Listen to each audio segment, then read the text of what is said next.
White House defends Mulvaney's appointment to CFPB.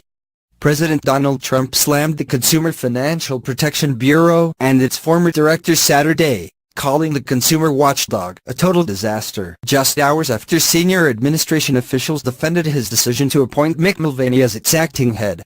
The Consumer Financial Protection Bureau, or CFPB, has been a total disaster as run by the previous administration's pick, Trump tweeted.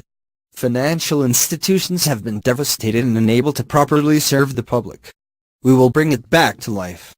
Trump's post spurred a series of tweets in response from Massachusetts Democratic Senator Elizabeth Warren, an architect of the consumer agency. The only thing that will turn the CFPB into a disaster is for @real Donald Trump to ignore Dodd-Frank and name an acting director determined to destroy the agency, Warren tweeted. On Saturday morning, the White House vehemently defended Trump's choice of Mulvaney, the current head of the Office of Management and Budget, as the consumer agency's acting director, calling it a typical, routine move. We think that this move is clearly supported by a plain reading of the Vacancies Act, a senior administration official said on a call with reporters, referring to the presidential appointment authorities outlined in the Federal Vacancies Reform Act of 1998. The Vacancy Act is a long-established, used by presidents of both parties as a routine function, and we believe this act is consistent with that long-established practice.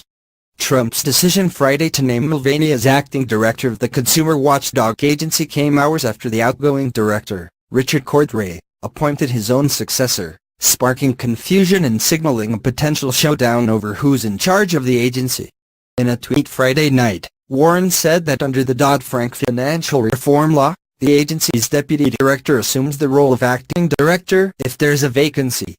Cordray named his chief of staff, Leandra English, as deputy director, which essentially establishes her as the bureau's acting director.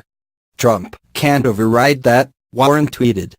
The president can nominate the next director, but until that nominee is confirmed by the Senate, Leandra English is the acting director under the Dodd-Frank Act, she tweeted. Warren added in a tweet on Saturday that the issue needed to be decided in the courts. If @real Donald Trump believes he is acting legally by ignoring Dodd-Frank, he should go to court and seek a judgment right away to settle this CFPB dispute, she wrote. A second administration official told reporters Saturday that Trump's choice of Mulvaney supersedes the Dodd-Frank statute, which the official called a default. In addition, the Department of Justice's Office of Legal Counsel signed off on Mulvaney's appointment, the official said. That office released a memorandum on the matter Saturday night, saying that while the resignation of the director would allow the deputy director to take over as acting head of the agency, that fact does not displace the president's authority under the Vacancies Reform